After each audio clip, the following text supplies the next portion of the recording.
Si estás escuchando esta historia desde alguna montaña silenciosa de México, desde un antiguo convento en España, o incluso desde el interior de Brasil, escribe en los comentarios desde donde nos acompañas. Y si en algún momento esta historia toca tu corazón, deja tu like y suscríbete, porque aquí en Cicatrices con Historias creemos que hasta los secretos más antiguos merecen ser escuchados, con respeto, alma y verdad. Aquella cálida mañana de septiembre, el sol todavía se alzaba sobre los tejados de Puebla cuando el padre Esteban Zúñiga abrió las puertas de la parroquia de San Miguel Arcángel, como lo había hecho durante más de 50 años. Era un ritual que su cuerpo ya conocía de memoria.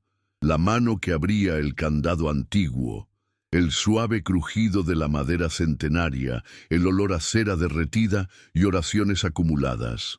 A sus 78 años, Esteban caminaba con pasos lentos pero firmes, como quien carga la historia en los hombros y en las rodillas. Muchos decían que ya no tenía nada que probar a nadie, pero Esteban ese día sentiría el peso de una pregunta que ningún dogma jamás había respondido. La primera sensación extraña llegó cuando cruzó la sacristía y sintió el suelo vibrar ligeramente. No fue un temblor fuerte, solo una oscilación rápida, como si la tierra hubiera suspirado por un instante. Puebla conocía sus terremotos, pero aquel fue diferente, silencioso, íntimo, como un parpadeo desde el subsuelo. Cuando miró hacia abajo, notó que una de las losas de piedra volcánica se había agrietado. Era algo mínimo, pero desconcertante. Esteban se arrodilló despacio, con el cuidado de quien sabe bien lo que sus rodillas ya no soportan, y tocó la fisura con los dedos. El suelo estaba tibio, y por alguna razón eso lo hizo estremecer más que cualquier homilía difícil que hubiera predicado. Más tarde, tras la misa de las 7, y después de que las señoras del Rosario se despidieron con besos en la mano, volvió a la sacristía, decidido a investigar, movido por algo que ni él mismo sabría nombrar, un tipo de inquietud que empieza en el espíritu y solo después llega al cuerpo. Tomó una de las espátulas de madera del armario de mantenimiento y empezó a remover la losa con gestos cautelosos. A medida que retiraba los escombros, notó que el suelo debajo no era de la misma argamasa común de los cimientos. Había una especie de hueco, poco profundo y revestido de piedras más lisas, como si alguien siglos atrás hubiera escondido allí algo. O, quizá, intentado protegerlo. La abertura revelaba algo mayor, una especie de cámara oculta. Esteban, con el corazón ahora latiendo más fuerte que las campanas de la torre principal, buscó una linterna en el armario del altar y regresó. Se acostó de lado, como un anciano que olvida que su cuerpo ya no se dobla, y metió la luz dentro de la grieta. Lo que vio le quitó el aliento. Allí abajo, a pocos metros de profundidad, había escalones irregulares, tallados en piedra oscura, cubiertos de polvo, pero intactos. Un camino, una invitación. Y en ese instante, solo ante el descubrimiento, el padre Esteban supo que su fe, tan sólida como los vitrales de la nave central, estaba a punto de partirse en dos. Vaciló, respiró hondo, miró a su alrededor como buscando testigos o permiso divino, pero solo encontró silencio y el olor a incienso ya apagado. Entonces comenzó a bajar.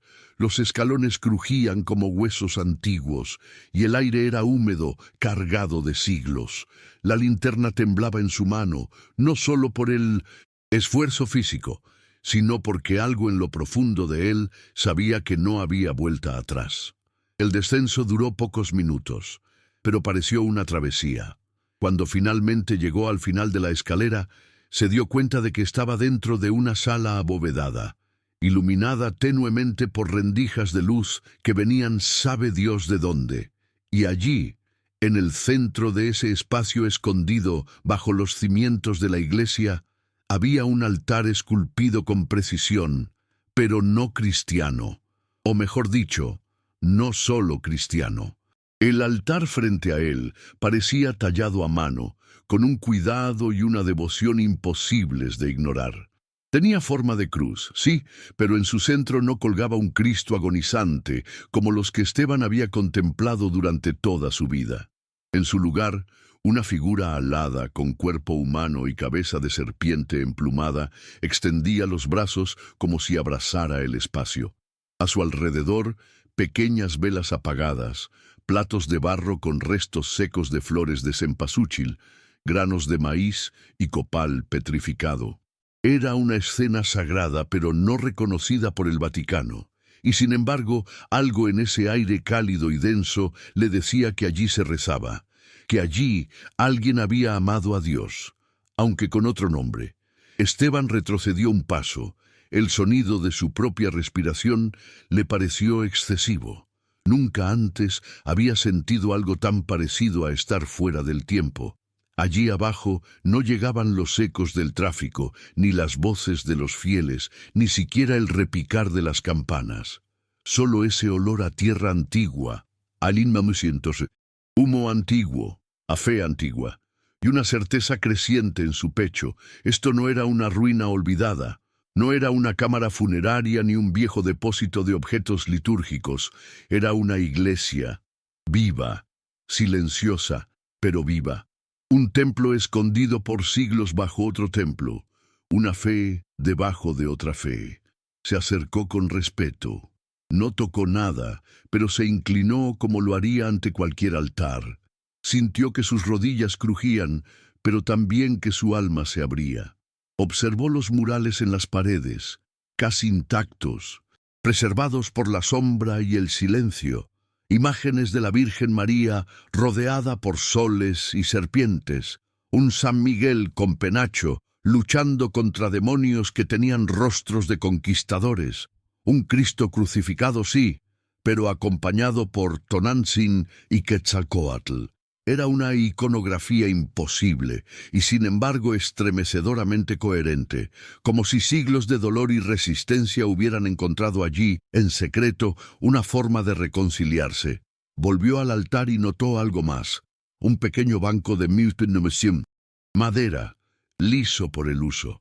Al lado, un libro con hojas de papel reciclado cubierto con una tela bordada. Lo abrió con delicadeza. No era un misal. Era un cuaderno de oraciones, escrito a mano por distintas personas, con caligrafías variables y lenguas entremezcladas. Náhuatl, español antiguo, fragmentos en latín. Las primeras páginas hablaban de agradecimientos por sanaciones, las últimas de sueños proféticos, y en medio una frase repetida varias veces. Aquí honramos lo visible y lo invisible. Aquí recordamos lo que no fue destruido. Esteban cerró el cuaderno y sintió una lágrima correr por su mejilla. No sabía por qué lloraba, pero sabía que no era de miedo. Fue entonces cuando escuchó un leve ruido detrás de él, un susurro, un crujido. Se giró con lentitud.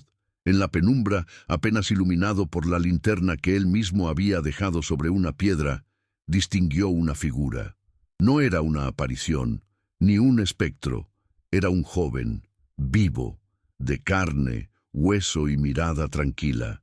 Tendría poco más de 30 años. Llevaba una túnica de manta y collares de cuentas. No tenía miedo. Al contrario, parecía estar esperando. «Padre Esteban», dijo en voz baja, como quien pronuncia un nombre conocido desde niño. «Usted encontró el camino, ¿verdad?» Ya era hora. Esteban no respondió. No podía. Solo asintió, apenas. Y el joven sonrió con la serenidad de quien sabe que nada grave ha ocurrido, sino algo que debía pasar. Mi abuela decía que un día el sacerdote de arriba entendería el canto de la... «Oh tierra», continuó el muchacho, «usted no tiene que tener miedo. Nadie aquí quiere hacerle daño. Solo queremos rezar sin esconder la mitad de nuestra alma». A cada palabra, el corazón del sacerdote se estremecía, no por temor, sino por algo mucho más hondo, porque entendía exactamente lo que ese joven quería decir. El joven extendió la mano, no como una invitación forzada, sino como quien ofrece paso. Esteban miró aquellos dedos firmes, marcados por tierra y trabajo, y dudó un instante. Luego, con el mismo gesto que tantas veces usó para bendecir, posó su mano sobre la de él. La palma era cálida, real, ligera. Caminaron juntos por un pasillo estrecho, donde otras pinturas se revelaban con la luz tímida de la linterna. Allí, rostros indígenas y símbolos cristianos se entrelazaban como un bordado de tiempos y verdades. A cada paso, el viejo sacerdote sentía que su teología se deshacía como pan viejo en manos de un hambriento. «Mi nombre es Mateo», dijo el joven, deteniéndose frente a una pequeña puerta de piedra. «Soy nieto de don Cosme, aquel que usted confesó cuando le amputaron la pierna, y hijo de Teresa, aquella que canta los salmos con voz quebrada todos los domingos en la misa de las 7». Esteban se congeló. Conocía esos nombres. Eran personas sencillas, humildes, fieles devotos. Nunca imaginaría que también frecuentaban ese templo escondido. «Pero ustedes son católicos», murmuró con voz baja. «Lo somos, y también somos hijos del sol, de la lluvia y de la tierra. La fe no necesita una cerca, padre, solo necesita raíz». Esas palabras golpearon el pecho de Esteban como un salmo olvidado. Recordó cuando era joven seminarista y preguntaba demasiado. Recordó cómo un profesor le dijo que demasiadas preguntas abrían agujeros peligrosos en el alma. Ahora, parado frente a esa puerta de piedra, comprendió que quizás era justamente a través de esos agujeros que entraba la luz. Mateo empujó la puerta. El espacio siguiente era más grande, casi circular, con bancos rudimentarios de adobe, flores frescas en las esquinas y una imagen enorme al fondo, el Cristo crucificado, pero con vestiduras bordadas a mano, y detrás de él una espiral solar, símbolo ancestral de regeneración. Allí, sentadas en silencio, estaban 7 personas, hombres y mujeres, ancianos, jóvenes. Uno de ellos, con los ojos cerrados, susurraba algo en náhuatl. Otro cosía flores en un tejido blanco. Cuando vieron a Esteban, no se asustaron. Solo se levantaron y hicieron la señal de la cruz. Luego se acercaron uno a uno, tocando la mano del padre como quien saluda a un viejo amigo. «Bienvenido, padre», dijo una señora de largas trenzas, con un crucifijo colgado en el cuello y un colibrí tatuado en la clavícula. «Siempre rezamos por usted desde que bajó del norte». Fue allí donde el mundo de Esteban, que siempre había estado dividido entre cierto y errado, puro e impuro, sagrado y profano, comenzó a disolverse por completo. No había ofensa en ese lugar, no había falta de respeto a la fe cristiana. Había sí una forma diferente, quizá más antigua, de expresar el amor a Dios. Un amor que no necesitaba negar la tierra para alcanzar el cielo. Se sentó despacio en uno de los bancos. Sintió que el barro cedía ligeramente bajo su peso. No dijo nada. No era momento de hablar, era momento de escuchar. Y quizás, por primera vez en muchos años, estaba listo para eso. Mateo se sentó a su lado, como un hijo junto a un padre que finalmente llegó. «¿Cantamos juntos?», preguntó, y sin esperar respuesta entonó un canto suave, hecho de sílabas que mezclaban avemarías y nombres de montañas. Poco a poco, los otros lo acompañaron. La voz de Esteban tembló en la garganta, pero no por miedo, era pura emoción, algo en su interior. Quizás la parte más antigua, más viva, reconoció esa canción. Y lloró en silencio. No era un llanto de pérdida, era un llanto de reencuentro. El canto terminó con una larga respiración colectiva, como si cada voz allí hubiera regresado de una travesía. Nadie aplaudió, nadie comentó. Era como si todos entendieran que ese momento no necesitaba explicación, solo presencia. Esteban permaneció sentado, con la cabeza baja, los ojos fijos en el suelo de tierra apisonada. Sus manos estaban entrelazadas, como cuando rezaba el rosario. Pero esta vez no había oración memorizada. Había un torbellino dentro de sí. Vergüenza, encantamiento, miedo, esperanza y una pregunta que latía: ¿pequé por escuchar o pequé por nunca haber escuchado antes? Una de las mujeres se acercó.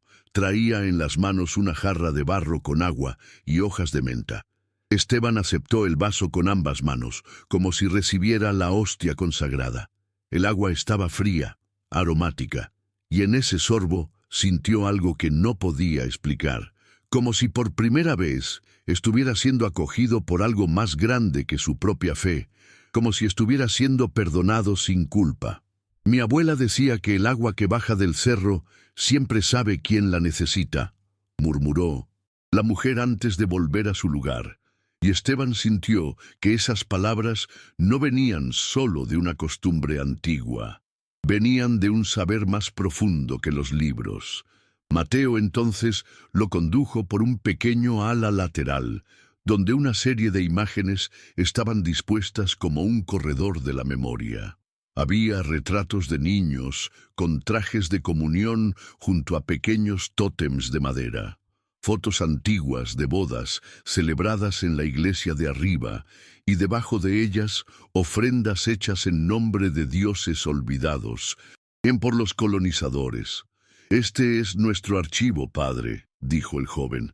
«Aquí no escondemos la fe, aquí la mezclamos para que no muera». Esteban se quedó parado frente a una imagen de San José sosteniendo una espiga de maíz. Nunca había visto eso, y sin embargo, tenía sentido, porque San José era carpintero, hombre de la tierra. ¿Por qué no podría sostener maíz? Pasó los dedos por los altares improvisados. Tocó el borde de un tejido bordado con signos que no sabía traducir, pero que parecían latir como oración. Era todo tan familiar y tan extraño. Se sintió como un niño entrando por primera vez en una iglesia, cuando aún no conocía todos los nombres de los santos, pero ya intuía que allí habitaba algo sagrado. Esteban tuvo ganas de preguntar todo, de entender, de escribir, pero se calló. Sentía que cualquier palabra fuera de lugar podría romper la delicadeza de ese momento. Y fue entonces cuando Mateo dijo: ¿quieres saber por qué todo esto sigue vivo? Esteban asintió con un movimiento casi imperceptible. El joven entonces abrió un compartimiento de madera apoyado en la pared y sacó un manojo de papeles antiguos, amarillentos, protegidos por un paño encerado. Aquí están los relatos, de voz en voz, de madre a hija, de abuelo a nieto. Cuando los españoles destruyeron el templo indígena en el siglo XVII, los sobrevivientes se escondieron en las minas abandonadas de esta región, y allí, noche tras noche, esculpieron con sus propias manos este espacio que usted vio hoy. Una iglesia hecha de silencio, de resistencia y de memoria. Esteban tomó los papeles con cuidado, como si manejara reliquias sagradas, y, en cierto sentido, lo eran. Pasó las páginas lentamente. Vio dibujos, vio mapas subterráneos, vio anotaciones en español antiguo mezcladas con vocabulario náhuatl. Todo allí era real, concreto, vivo. Pero lo más impresionante era la firma al final de uno de los relatos. Don Ignacio de la Vega, sacerdote jesuita, 1661. Esteban conocía ese nombre. Estaba grabado en una placa olvidada en los fondos de la sacristía de la iglesia oficial. Era el nombre del primer párroco de ese templo siglos atrás. La ficha cayó con un peso inmenso. Ese hombre, el primer sacerdote católico del lugar, había ayudado a esconder esa fe paralela. Y ahora, tantos años después, el destino parecía repetir el llamado. Esteban permaneció en silencio por largos minutos, sentado sobre un banco de adobe con los documentos aún en las manos. Ya no leía, solo sentía. Era como si una cortina se hubiera abierto dentro de él, revelando un escenario donde memorias, creencias y dudas representaban un drama que él nunca se atrevió a presenciar. Pensó en su juventud, en los años de seminario, en las confesiones que escuchó a lo largo de la vida, ¿cuántas de ellas quizás llevaban el eco de esa fe subterránea que nunca percibió? ¿Cuántas flores colocadas en el altar? ¿Cuántos cantos desafinados? ¿Cuántas miradas silenciosas? Ahora tenían nuevo sentido. Mateo se acercó con un paño húmedo en las manos y empezó a limpiar cuidadosamente uno de los altares laterales. Esteban lo observaba con atención, como si ese gesto doméstico tuviera un valor ceremonial. ¿Celebran misas aquí?, preguntó, casi en susurro. Mateo negó con la cabeza. Celebramos lo que nos atraviesa, padre. A veces es la cosecha, a veces es la muerte de alguien, a veces es el ciclo de la luna. Usamos palabras que aprendimos con la iglesia, pero también usamos las que heredamos de los nuestros. Y luego, con una sonrisa leve, y cuando no tenemos palabras, bailamos. Esteban sonrió por primera vez desde que bajó. No una sonrisa amplia, sino una de esas que empieza en los ojos, como cuando se reconoce una verdad antigua. Recordó una homilía que había dado 30 años antes sobre el Espíritu Santo, una presencia que se mueve donde quiere, que sopla como viento y habita donde hay amor. Quizá ese espíritu siempre estuvo ahí, escondido bajo los pies de la parroquia, mientras él repetía doctrinas sin ver lo que florecía en el subsuelo. ¿Y cómo supieron que yo vendría?, preguntó, casi como quien habla con un milagro. Mateo dejó de limpiar, pensó unos segundos y respondió: sabíamos que la tierra algún día se abriría, y que el corazón de quien escuchara el primer llamado también se abriría. Esteban miró la fisura de donde vino. Un temblor, una simple grieta, algo que, al principio, parecía un defecto en la estructura. Pero ahora comprendía. No era una falla, era una invitación. La tierra no se rompió por casualidad, susurró, y él, por una gracia que ni siquiera sabría nombrar, estuvo lo suficientemente atento para escuchar. Poco después, cuando regresó a la superficie con las rodillas doloridas y el espíritu en estado de reverencia, el día ya había avanzado. La luz de la tarde pintaba la nave central con tonos dorados. Esteban miró alrededor de la iglesia como quien la ve por primera vez. Los vitrales, los bancos, la cruz suspendida, todo estaba igual. Pero él, no. Volvió a la sacristía con pasos lentos. Tocó nuevamente la grieta en el suelo y murmuró una oración que no venía de ningún libro, solo de dentro. Sea hecha la voluntad del misterio, arriba y también debajo de la tierra. Ese mismo día, al final de la misa vespertina, notó algo diferente en los ojos de los fieles, como si presintieran que algo había cambiado. Algunos sonrieron suavemente, otros hicieron la señal de la cruz con más firmeza. Esteban celebró la Eucaristía como siempre. Palabras iguales, gestos de siempre, pero su silencio entre frase y frase estaba cargado de todo lo que había ocurrido.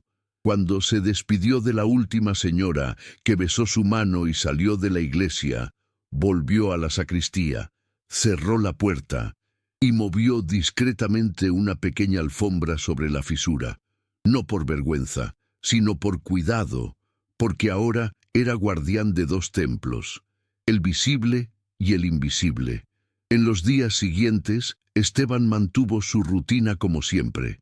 Se levantaba antes del sol, abría las puertas de la iglesia, preparaba el altar. Nadie que lo viera sabría que bajo esos pies gastados había un mundo entero latiendo en secreto. Pero él sabía, y eso lo cambiaba todo. Comenzó a notar detalles que antes ignoraba. Los collares de cuentas discretos en el cuello de algunas señoras, las flores, colocadas con precisión milimétrica en la esquina del altar, los niños que dibujaban serpientes y soles en los márgenes de las hojas del catecismo. Nada de eso era irreverente, era lenguaje, uno que finalmente aprendía a descifrar. En las confesiones empezó a escuchar de otra manera. Cuando una mujer decía que soñó con su abuela en forma de ave, ya no atribuía eso a superstición o pecado. Escuchaba con respeto. Cuando un campesino decía que hizo una oración mirando el maizal porque allí sentía a Dios más cerca, Esteban solo sonreía y decía: Él escucha en todo lugar.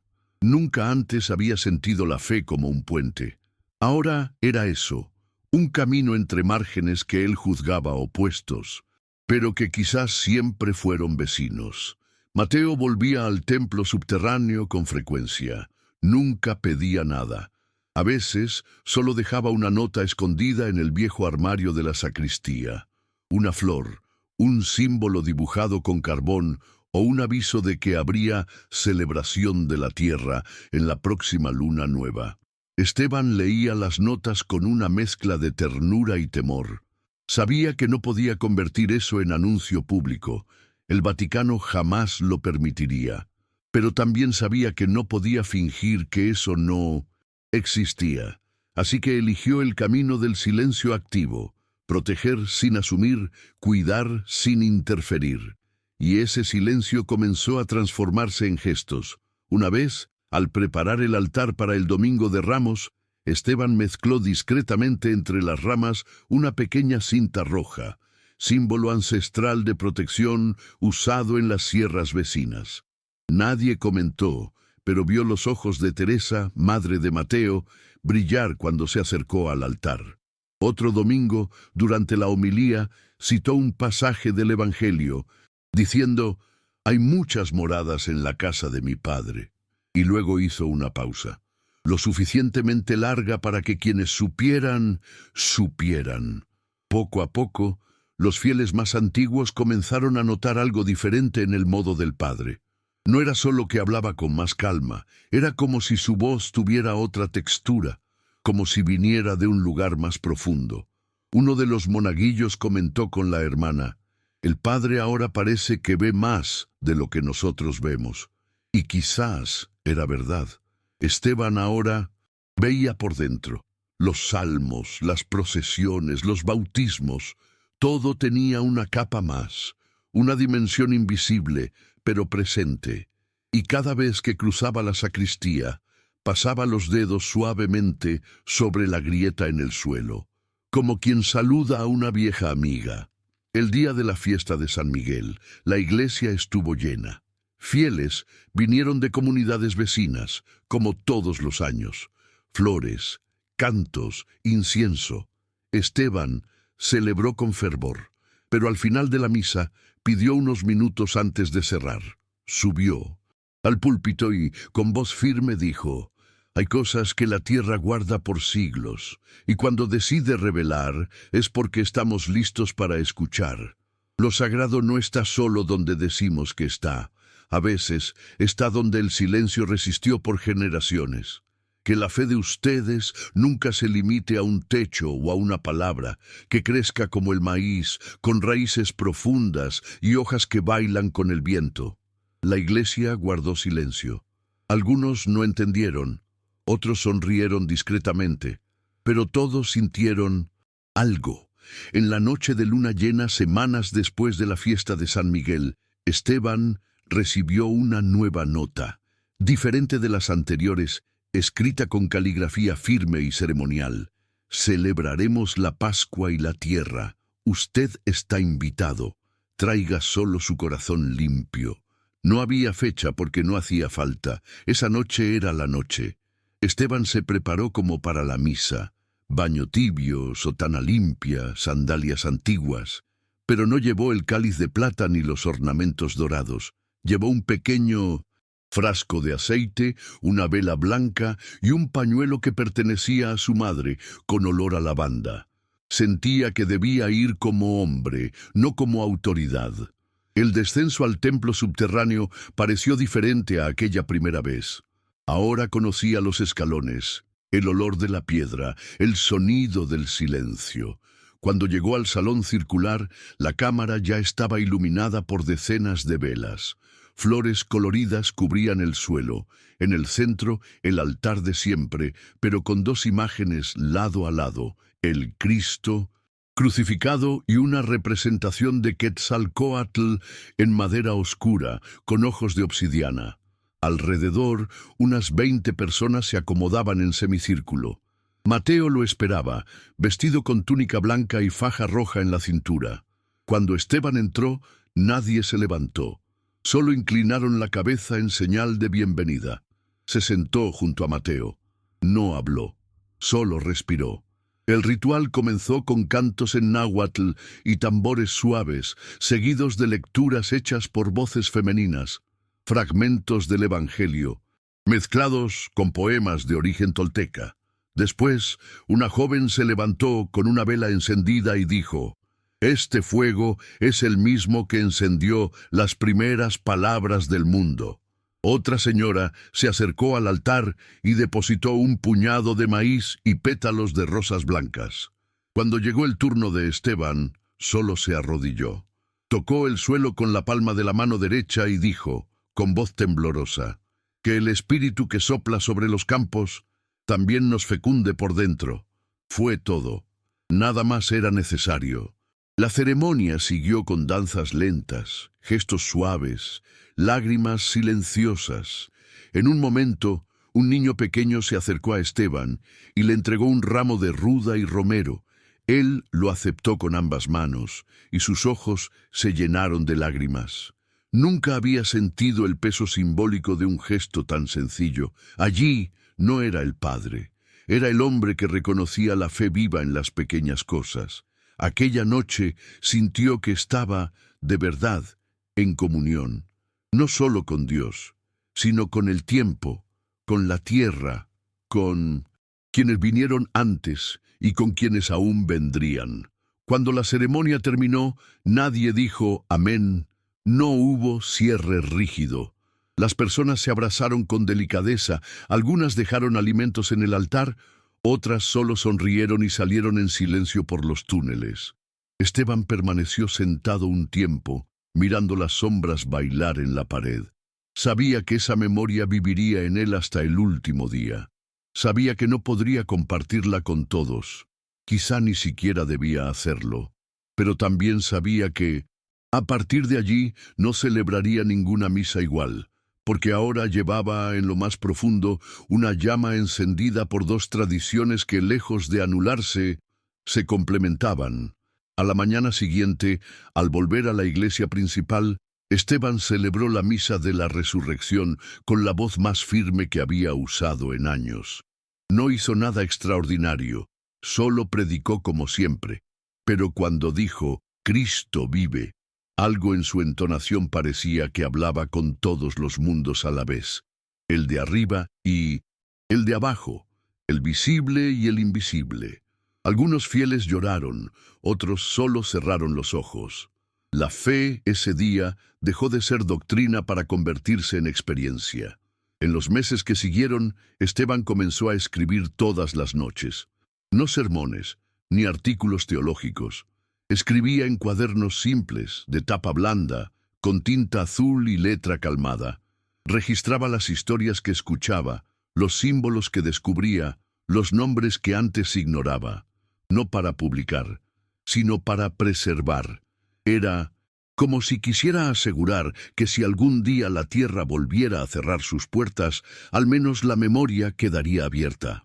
Llamaba a esos escritos libro del medio, porque, según él, no era ni de la iglesia de arriba ni de la de abajo. Era del espacio intermedio, el lugar donde todo se encuentra. Nunca habló de eso con el obispo. No sentía la necesidad. Cuando le preguntaban por la grieta en la sacristía, solo decía, «Un viejo cimiento se movió, pero está estable». Y decía la verdad, de alguna manera. La estructura había cambiado, pero estaba más fuerte que nunca. Algunas noches aún bajaba. Ya no había ceremonias frecuentes ni encuentros grandes, solo presencia. A veces limpiaba el altar, otras veces dejaba allí un pan de maíz o una rosa blanca. Una vez llevó a un niño para ser bendecido en silencio por Teresa, madre de Mateo. La fe era esa mezcla, palabra, gesto, silencio y respeto. A los 82 años, Cuando su salud ya se debilitaba, Esteban le pidió a Mateo que cuidara la llave oculta que abría la entrada subterránea. No guardes por miedo, dijo, guárdala por amor, y si algún día necesitas abrirla de nuevo, que sea para escuchar, nunca para imponer. Mateo prometió, y en ese largo abrazo, entre el viejo sacerdote y el joven guardián, se selló algo que ninguna encíclica podría contener. Un pacto entre generaciones, entre mundos, entre espiritualidades. Una promesa sin altar, pero con raíces profundas. Cuando Esteban falleció, en una tranquila tarde de mayo, la ciudad de Puebla se despidió con honor. Muchos acudieron al velorio, autoridades, viejas señoras del Rosario, jóvenes que habían sido confirmados por él, músicos, campesinos, incluso estudiantes de fuera. Pero entre las coronas de flores convencionales había una diferente, hecha con maíz seco, espigas pequeñas, flores del campo y una nota simple, escrita a mano. Gracias por no tener miedo de escuchar. Ningún símbolo clerical, solo gratitud humana. Hoy, quien entra en la parroquia de San Miguel, Arcángel, aún encuentra la iglesia igual. La cruz suspendida, los bancos alineados, la luz dorada que atraviesa los vitrales. Pero para quienes saben dónde mirar, hay algo más. Un altar que respira, aunque no se vea. Una puerta que solo se abre con silencio. Una historia que vive escondida, no por vergüenza, sino por sabiduría. Y si tienes la suerte de estar allí en un domingo específico, tal vez escuches, después de la misa, el eco de un canto antiguo viniendo desde debajo de la tierra. Porque, como decía Esteban en sus últimas anotaciones, la fe verdadera no necesita elegir entre cielo y tierra. Sabe que el milagro ocurre justo donde ambos se tocan.